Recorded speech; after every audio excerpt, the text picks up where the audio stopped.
นี่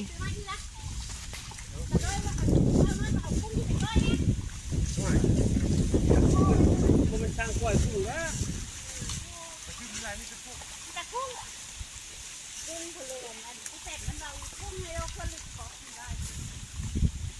โอ้กุ้งคนละที่คนนั้นคนต้องเล่นใช่กุ้งเต้นกุ้งคนละที่เลยพะโล้นั้น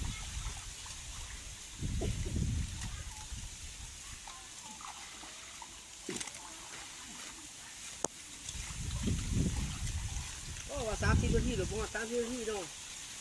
นี่เครื่องกระเดียวเราแห้งเลยคือมึงมีปลานิ่นเหรอใจนี่หรออัน